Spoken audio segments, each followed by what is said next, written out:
Una simple revisión policial no siempre termina como empieza. En muchos casos, lo que parecía rutina se convierte en algo completamente fuera de control. Casas comunes, situaciones aparentemente tranquilas, hasta que un detalle fuera de lugar llama la atención. Y es en ese momento cuando pequeñas sospechas abren el camino a descubrimientos ocultos, secretos que nadie imaginaba y que lo cambian todo en cuestión de minutos. Hudson, en el estado de Ohio, era el tipo de ciudad donde casi nada se salía de control. Casas grandes, calles arboladas y una rutina completamente predecible. En ese escenario vivía Todd Morgan, de 41 años, profesor de negocios y finanzas, conocido por ser muy dedicado a su trabajo y sobre todo a sus hijos. Tenía dos, un niño de 10 años y una niña de casi 5. A pesar de relaciones anteriores complicadas, quienes convivían con Todd decían que él era un padre presente. Jugaba con ellos, los llevaba a pasear y siempre hacía el esfuerzo de estar cerca. Ese miércoles, 19 de abril de 2023, el día comenzó como cualquier otro. Al menos, así lo parecía. A media tarde, algo completamente simple se convirtió en motivo de preocupación. Todd no apareció para recoger a su hija en la escuela. Según la mamá de la niña, él jamás había hecho algo así. Las llamadas comenzaron. El celular sonaba, pero nadie contestaba. Sin respuesta, ella decidió llamar a la policía para una verificación básica, lo que se conoce como welfare check, que se usa cuando alguien puede estar en una situación de riesgo. Se suponía que sería solo una revisión rápida, pero no lo fue.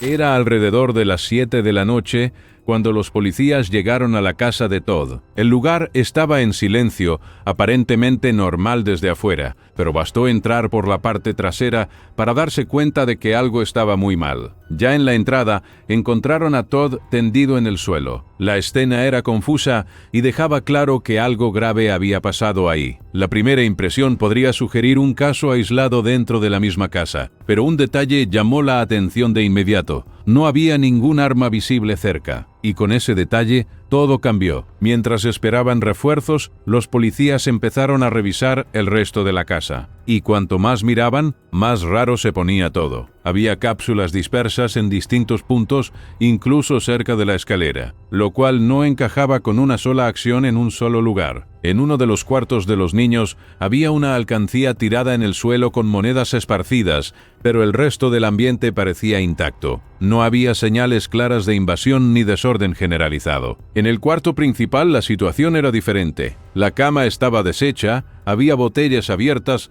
y envases tirados por el piso. Un escenario que indicaba que alguien había estado ahí hace poco. Y aún así, nada apuntaba a un robo. Los objetos de valor seguían en su lugar. Con la llegada de los investigadores, el análisis se volvió más detallado. Se confirmó que Todd no se había herido solo, lo habían atacado varias veces. Otro detalle que llamó la atención fue que la puerta trasera parecía haber sido forzada desde adentro hacia afuera, como si alguien hubiera salido a toda prisa. En el exterior había marcas en el suelo que indicaban el camino de quien dejó la casa. Y esas marcas seguían en dirección al garage. Y algo más importante, ninguno de los paramédicos ni de los policías presentes había hecho aquellas huellas. Es decir, alguien estuvo ahí y se fue. La investigación empezó a armar una línea de tiempo. Una pareja reportó haber escuchado ruidos extraños por la mañana alrededor de las 7:20. En ese momento pensaron que era algo común, como ruido de un auto o de una obra. Pero había más. También vieron un auto diferente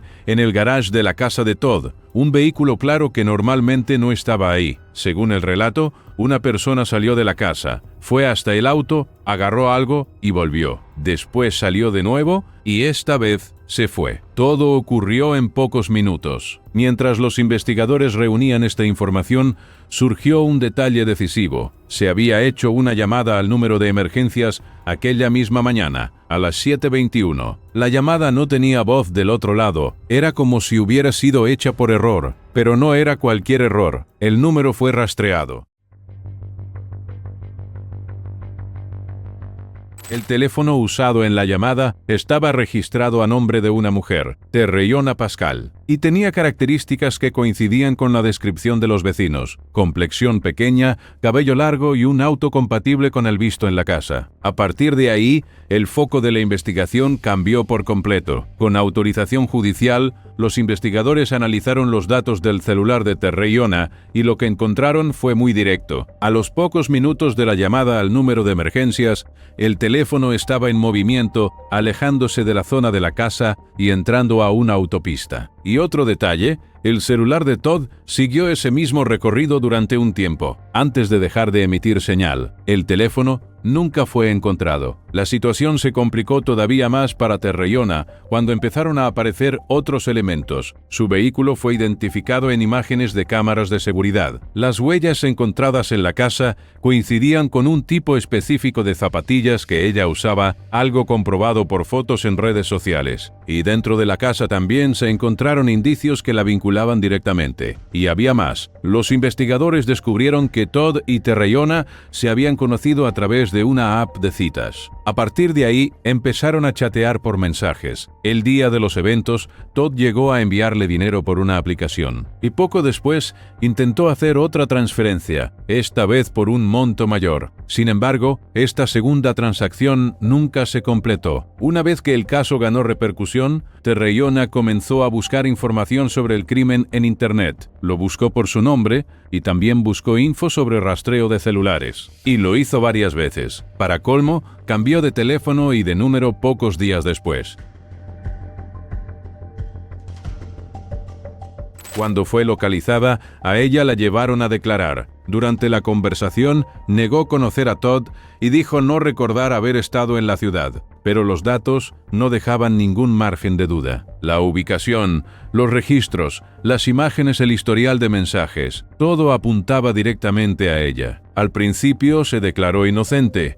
El caso llegó hasta la fase de juicio, pero justo antes de que comenzara, se llegó a un acuerdo con la fiscalía. En ese acuerdo, ella admitió su responsabilidad por el crimen a cambio de una condena establecida. La sentencia fue de 20 años hasta prisión por tiempo indeterminado, con posibilidad de libertad condicional después de 23 años. Para la familia de Todd, el caso dejó consecuencias muy profundas. Su hija menor, que ese día lo esperaba en la escuela, nunca llegó a entender completamente lo que había pasado. El caso, que empezó con una simple verificación de rutina, terminó revelando una cadena de decisiones, encuentros y circunstancias que acabaron de forma trágica. Y todo salió a la luz por un solo detalle: una llamada en silencio hecha en el momento equivocado.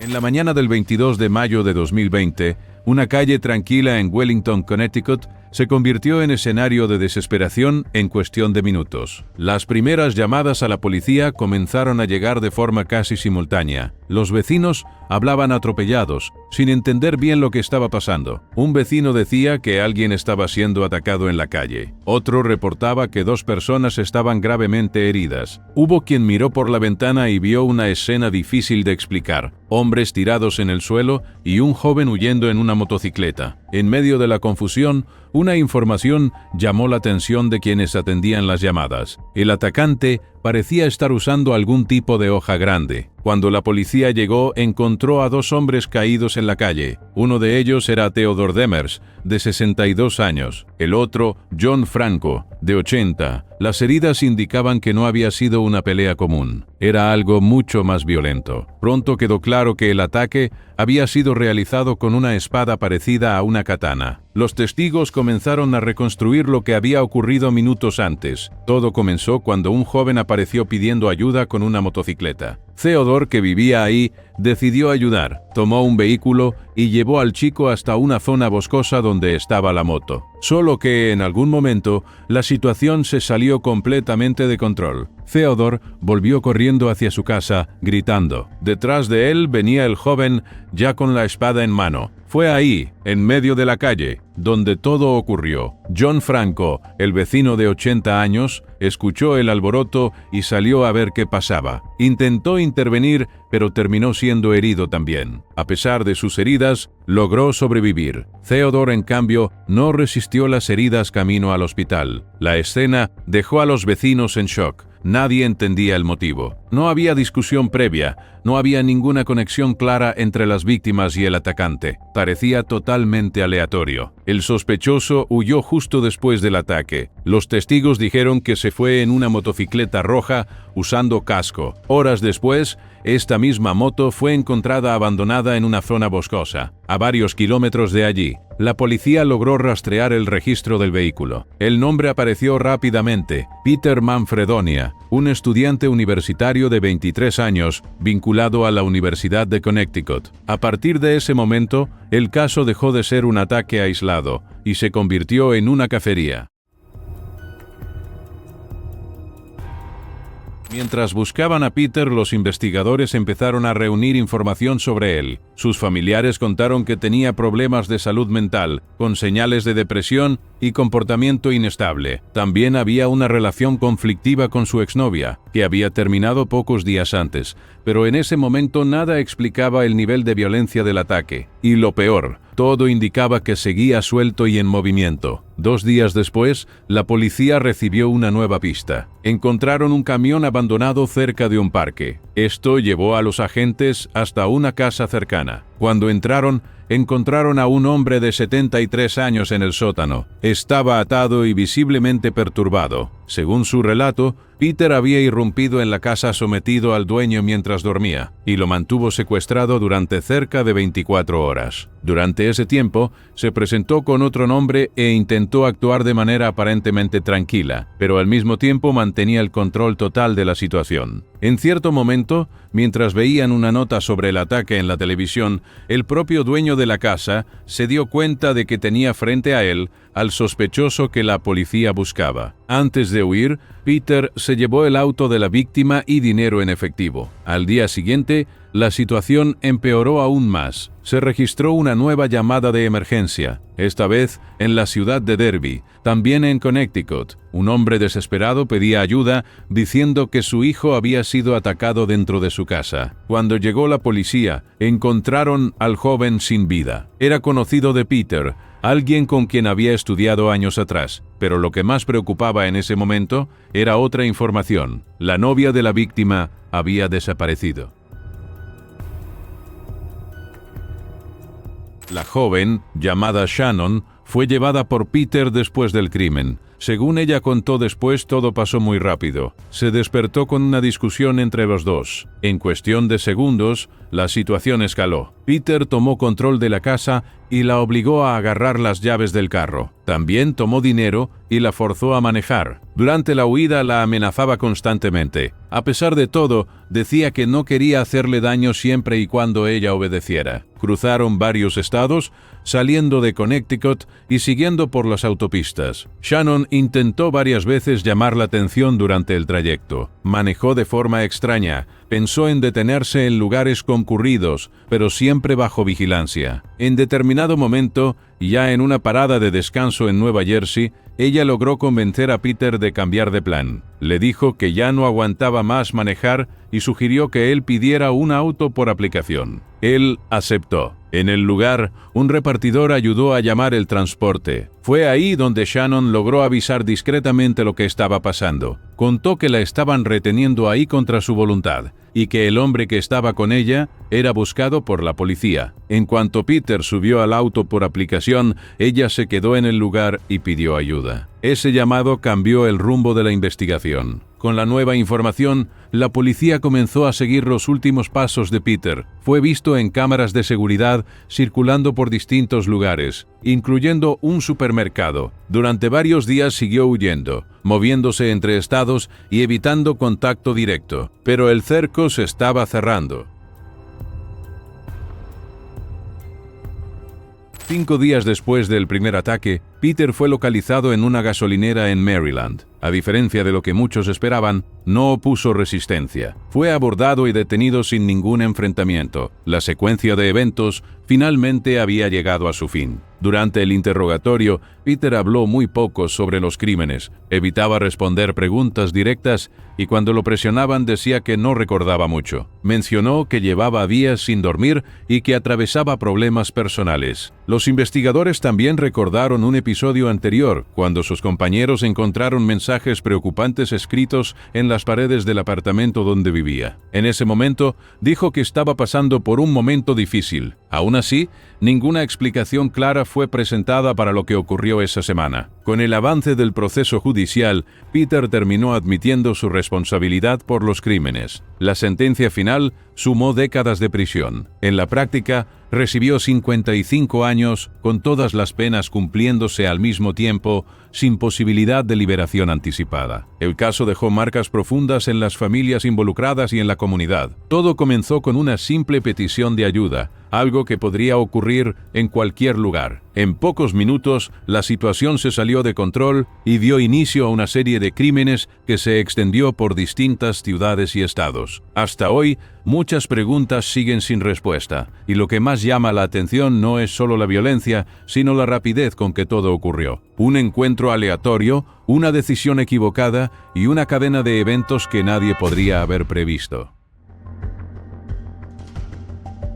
Todo empezó el 6 de julio de 2021. Se suponía que iba a ser una llamada más, de esas rutinarias, un conflicto familiar que la policía resuelve con conversación y papeleo. Los agentes fueron a la casa de Eric Banks para cumplir una orden judicial relacionada con la custodia de un adolescente. Ya en la puerta, el ambiente se sentía raro. Banks atendió con normalidad, habló con los policías y explicó la situación. Dijo que su hijastro, un chico de 15 años llamado Davan Jones, había salido de casa poco antes de que llegara el equipo. Según él, el chico agarró sus cosas y fue a encontrarse con su madre. Parecía demasiado simple. Los policías empezaron a hacer preguntas básicas. Querían saber a dónde había ido el chico, si tenía celular, si alguien sabía dónde encontrarlo. Banks respondió todo, pero siempre con explicaciones medio sueltas. Dijo que el chico salió por la parte de atrás y que probablemente la madre había arreglado algo con él. El detalle que llamó la atención fue otro. El chico no tenía teléfono, y eso empezó a molestar. Los agentes siguieron el protocolo,